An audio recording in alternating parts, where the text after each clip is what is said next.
Halo semuanya, selamat pagi.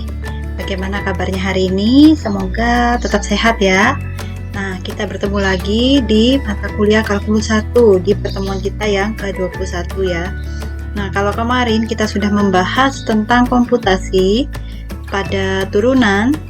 Nah, komputasi pada turunan itu melibatkan kalau kemarin ini ya, aturan pangkat, kemudian penjumlahan dua fungsi, pengurangan dua fungsi atau selisih dua fungsi, kemudian ada perkalian antara fungsi dan konstanta. Sekarang kita akan membahas turunan dan dari perkalian dan pembagian. Yuk, kita langsung next saja ke slide yang berikutnya. Nah, yang pertama kita akan membahas tentang turunan perkalian. Saya di sini membahas menggunakan contoh. Seperti yang teman-teman bisa lihat, di sini misalnya diketahui turunan dari x kuadrat dikali dengan x pangkat 5. Kita mau mencari turunannya ini berapa. Nah, kita dapat menghitung turunan dari fungsi ini dengan mengkombinasikan kedua fungsinya. Gitu, karena ini fungsinya masih sederhana ya teman-teman ya. Jadi tinggal x kuadrat kita kalikan langsung dengan x pangkat 5. Nah, kalau kita kalikan, pangkatnya kan akan jadi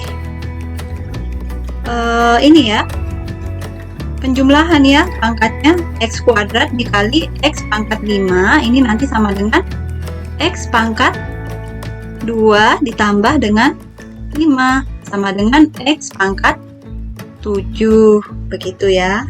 Oh iya teman-teman, saya mohon maaf jika nanti ada suara-suara yang masuk, karena ini saya merekam juga di jam-jam sibuk, jadi semoga suara saya tetap kedengaran ya. Nah, oleh sebab itu, nanti kita akan peroleh ya ini sama saja dengan turunan dari x pangkat 7, yaitu kalau kita menggunakan aturan turunan, ini akan kita peroleh 7x pangkat 6, aturan pangkat, gitu ya. Nah, akan tetapi, pada turunan ini, kalau misalnya kita kalikan dengan masing-masing, jadi turunan x kuadrat ini kita cari sendiri, kemudian turunan dari x pangkat 5 ini kita cari sendiri, apakah nanti hasilnya sama? Nah, sekarang coba kita cari. Menggunakan aturan pangkat, ini akan kita peroleh turunan dari x kuadrat itu sama dengan 2x. Kemudian dikali dengan turunan dari x pangkat 5, yaitu 5x pangkat 4. Itu sama dengan 10x pangkat 5. Ternyata tidak sama dengan x pangkat 6, gitu ya. Nah, ini ternyata berbeda dengan yang penjumlahan kemarin. Kalau yang penjumlahan, kita bisa langsung cari. Jadi di sini kita cari dulu turunan dari fungsi yang pertama, kemudian dicari lagi turunan dari fungsi yang kedua. Kita jumlahkan. Nah, kalau kita jumlahkan nanti kita akan peroleh hasilnya sama gitu. Tapi ini tidak berlaku ternyata untuk turunan perkalian. Nah, sehingga di sini ada yang namanya aturan perkalian. Misalkan f dan g itu dapat kita turunkan pada x. Maka turunan dari fx gx itu sama dengan f aksen x atau turunan f dikali dengan gx ditambah dengan fx dikali dengan g aksen x. Gitu. Nah, ini untuk contohnya. Pada contoh 1, kita menggunakan aturan perkalian pada turunan untuk menentukan f aksen. Nah, kalau di sini jelas ya bentuk perkaliannya ya. Jadi ada fungsi, dua fungsi ini kita kalikan, yaitu fungsi yang pertama 2x pangkat 4 min 3x tambah 5. Kemudian ada fungsi yang kedua yaitu x kuadrat min akar x tambah 2 per x. Nah, yang perlu kita cari pertama, sebelum kita masuk ke sini, oh iya, kita masuk saja ke sini dulu. Langsung turunannya berarti menjadi turunan dari fungsi yang pertama, yaitu turunan dari 2x pangkat 4 min 3x tambah 5, ini dikali dengan fungsi yang kedua. Ditambah dengan fungsi yang pertama, kita kalikan dengan turunan dari fungsi yang kedua. Gitu ya. Nah, sekarang kita cari dulu nilai turunannya. Apakah benar nanti turunan yang pertama, fungsi pertama, dan turunan fungsi yang kedua ini sesuai dengan yang di bawah ini.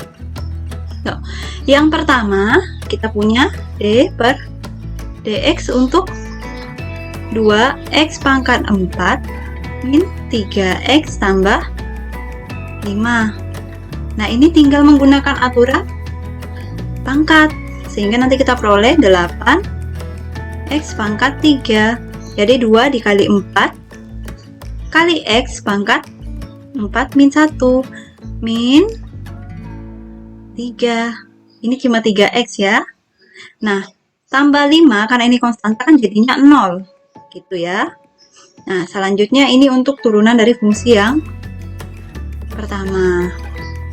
Sekarang yang kedua itu ada d per dx untuk fungsi x kuadrat min akar x tambah 2 per x. Nah, ini kan boleh kita buat menjadi d per dx untuk x kuadrat min x pangkat setengah tambah 2 dikali x pangkat min 1. Atau ini nanti sama dengan 2x min setengah x pangkat setengah dikurangi 1 itu min setengah ditambah ini ditambah dengan min 2 x pangkat min 2. Atau kalau kita balikan lagi nanti dia jadinya 2x min 1 per 2 karena ini pangkat min setengah. Kalau kita mau buat pangkatnya jadi positif, nanti dia jadi x pangkat setengah, dia harus jadi penyebut. X pangkat setengah itu adalah akar x min 2 per x kuadrat. Nah, ini sekalian kita mengulang ya tentang aturan pangkat. Gitu. Sampai di sini saya harap jelas ya. Ini yang kedua. Sehingga kalau tinggal kita kombinasikan nanti jadinya seperti ini. Nah, 8x pangkat 3 min 3 dikali dengan x kuadrat min akar x tambah 2 per x ditambah 2x pangkat 4 min 3x tambah 5 dikali dengan 2x min 1 per 2 akar x min 2 per x kuadrat. Gini ya. Nah, biasanya bentuknya dibiarkan seperti ini kalau untuk bentuk perkalian gitu. Karena kalau sudah seperti ini kadang-kadang kalau kita mau menyederhanakan, kalau kita mau operasikan lagi kan sudah agak ini ya. Sudah agak susah karena di sini bentuknya ada paling enggak 3 suku gitu. Ada 3 suku yang harus kita sederhanakan. Jadi nanti tambah panjang. Biasanya berarti sampai di sini saja ini sudah bisa dianggap benar. Begitu ya. Nah, sekarang kita coba lihat di contoh yang kedua. Nah, contoh yang kedua ini lebih aplikatif kalau dibandingkan yang pertama. Nah, kita diminta untuk menentukan garis singgung untuk fungsi y sama dengan x pangkat 4 min 3x kuadrat tambah 2x dikali dengan x pangkat 3 min 2x tambah 3 pada titik x sama dengan 0. Nah, nanti dengan cara yang sama atau menggunakan aturan perkalian itu akan kita peroleh y aksen itu sama dengan turunan dari fungsi yang pertama. Nah, ini mungkin saya tuliskan lagi ya. Kalau di sini saya buat langsung soalnya. Nah, ini nanti y aksen itu sama dengan turunan dari fungsi yang pertama. Misalnya fungsi yang pertama ini adalah fx.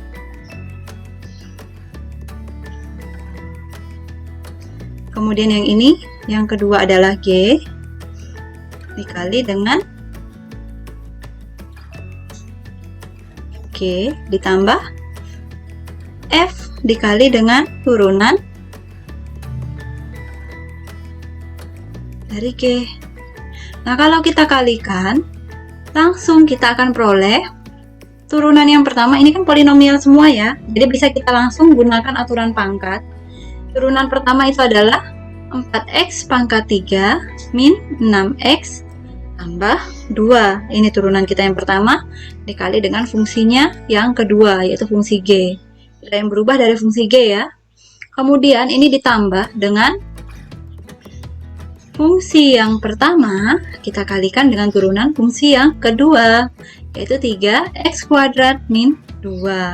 3-nya kalau kita turunkan 0 hasilnya.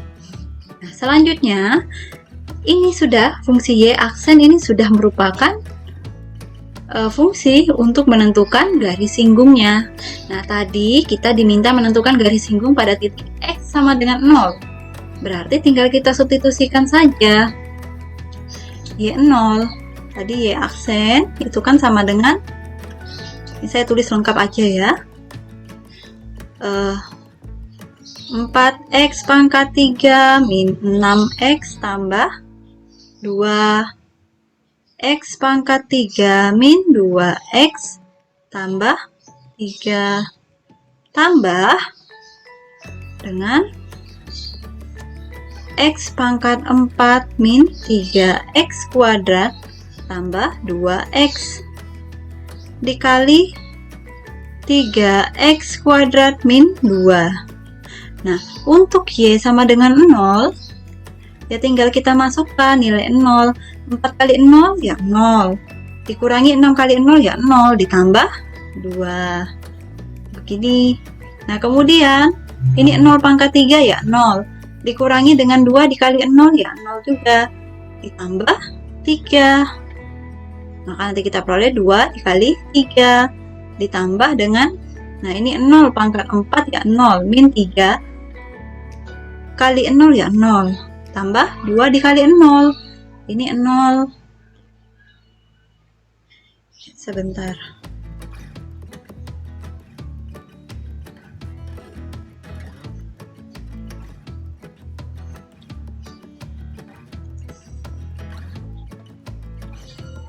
Nah, selanjutnya